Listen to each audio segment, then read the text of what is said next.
கர்ஸ்க் oblast ரஷ்யாவோட ஒரு oblast கொடையிலான்னு போனாங்க. இப்ப அங்க இருக்கக்கூடிய உக்ரைனியர்கள், அதாவது தோராயமா 4700 இருந்து 6300 6500 பேர்த்திட்ட இருப்பாங்கன்னு வச்சுக்கோங்களேன்.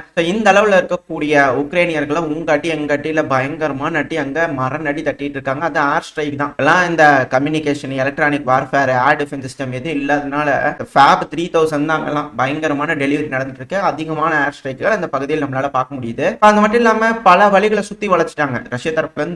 அந்த போகக்கூடிய சப்ளை லைன்ல எல்லாத்தையுமே வந்து பாத்தீங்கன்னா கட்டுப்பாட்டுக்குள்ள கொண்டு வந்துட்டாங்க. இதை தான் நான் முன்னாடியே சொன்னேன். அந்த குகை வந்து பாத்தீங்கன்னா மூடிட்டு இருக்குது அப்படின்னு மூடிடுச்சு. இப்ப அதனால மிக பெரும் சிக்கலா இருக்கு. ஸோ இதனால தான் சொல்றேன் 4700 இருந்து 6300 இது யார் கொடுக்குறாங்கன்னா உக்ரைனோட சோர்சஸ் உள்ள இருப்பாங்க இல்லையா, அடிப்பட்டு வெளியே வந்திருப்பாங்க. சில பல லீடர்ஸ் அங்க ஃபாலோ பண்ணிட்டு இருக்க டெலகிராம் சேனல் இருக்கக்கூடிய விஷயங்கள் அது மாலா லோக்னால விட்டுட்டு ஓடிட்டாங்க அப்படிங்கிறது போல செய்திகள்லாம் வந்துகிட்டு இருக்கு. இந்த மாலா லோக்னா நம்ம முன்னாடி பார்த்திருப்போம். அங்க ஒரு சிறைச்சாலை இருக்கு, உமன்ஸ் பிரிசன். போலீஸ்லாம் வந்து பாத்தீங்கன்னா பெருமளவுல டஃப் கொடுத்து ரஷ்யா தரப்புல ரொம்ப நாள் இழுத்தடிச்சாங்க.